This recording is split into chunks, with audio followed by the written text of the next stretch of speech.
शेतकरी आक्रोश मोर्चाचा आजचा दुसरा दिवस आहे आणि दुसऱ्या दिवशी पुणे जिल्ह्यातील शिरूर तालुक्यामध्ये हा आक्रोश मोर्चा खरं तर आलेला आहे। आपल्यासोबत डॉक्टर खासदार अमोल कोल्हे आहेत। खरं तर आक्रोश मोर्चा सुरू आहे। आज तुमची बैलगाडीवर मिरवणूक काढली जाते। हा मोर्चा म्हणायचा की मिरवणूक म्हणायची?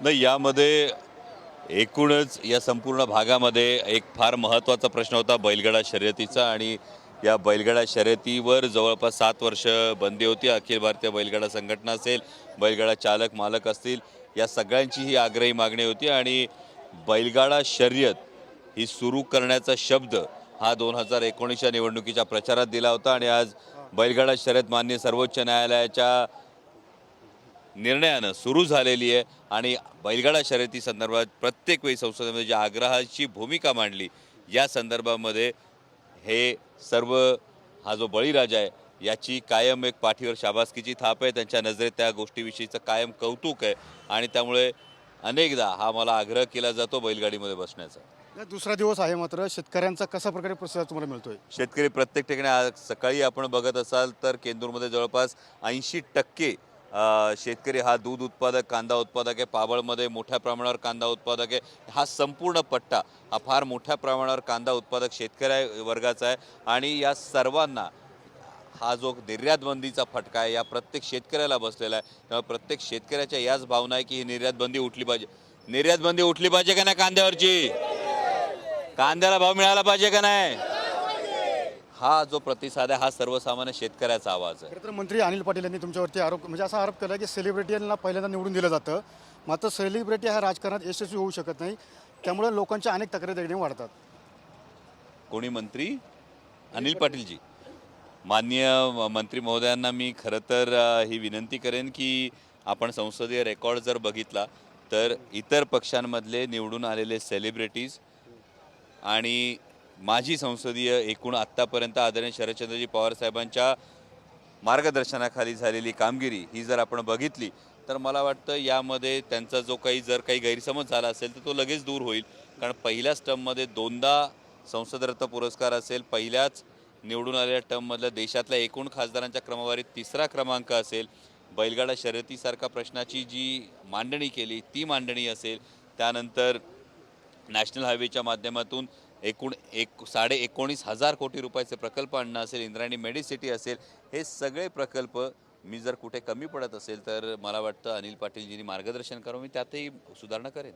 खरं तर हसन मुश्रीफ यांनी सुद्धा हे केलं की त्यांच्याशी तुम्ही बोललात खाजगीमध्ये की पुढची निवडणूक मी लढणार नाही आहे, कुठंतरी राष्ट्रवादीचा आणि शरद पवारांचा ठपका माझ्यावरती बसला आहे, त्याच्यामुळे माझा जो अभिनय आहे त्याच्यावरती खूप परिणाम होतो आहे।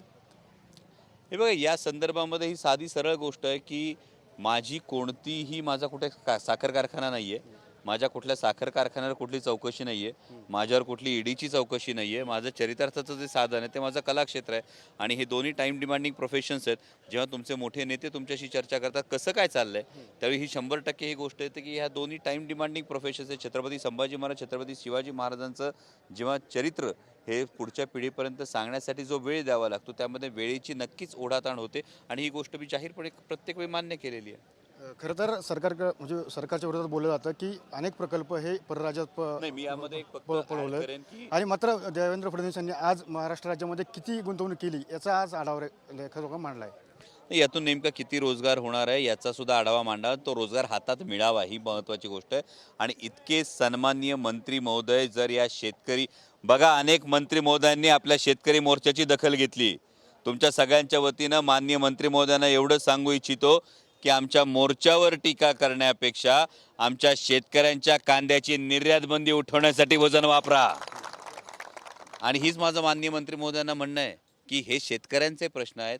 तुम्ही वैयक्तिक अमोल कोल्हेच्या घरातला प्रश्न नाही आहे, वैयक्तिक अमोल कोल्हेवर टीका करण्यापेक्षा माझ्या शेतकरी बांधवांचा हा जो मुद्दा आहे, शेतकऱ्यांच्या कांद्याची निर्यात बंदी उठवण्यासाठी आपण ज्या ज्या मंत्री महोदयांचं नाव घेतलं हे मंत्री महोदय केंद्र सरकारकडे आग्रही भूमिका मांडणार का? ज्या छत्रपती शिवाजी महाराजांनी शेतकऱ्यांच्या भाजीच्या देठाला हात लागू देऊ नका अशी सक्त ताकीद दिली होती, त्या छत्रपती शिवाजी महाराजांच्या महाराष्ट्रातल्या शेतकऱ्याचं म्हणणं ऐकून घेतलं जात नसेल तर हे मंत्री महोदय त्यांच्या खुर्च्या सोडणार का? हा महाराष्ट्राचा स्वाभिमान दाखवणार का? हा आमच्या शेतकऱ्याचा रोखडा सवाल आहे। नक्कीच आपण ज्या पद्धतीने पाहिलं की शेतकरी मोर्चा होतोय आणि या मोर्चावरती कुठेतरी बोललं जाते, मात्र सरकारमध्ये असलेले नेते आहेत ते मात्र याबद्दल कोणत्या प्रकारच्या उपाययोजना करणार का आणि सत्तेची खुर्ची खाली करणार का, असाही सवाल या ठिकाणी डॉक्टर अमोल कोल्हे यांनी व्यक्त केलेला आपल्याला पाहायला मिळत आहे. कॅमेरा अभिजित सह मी सुनील तिकडे, TV9 मराठी, शिरूर.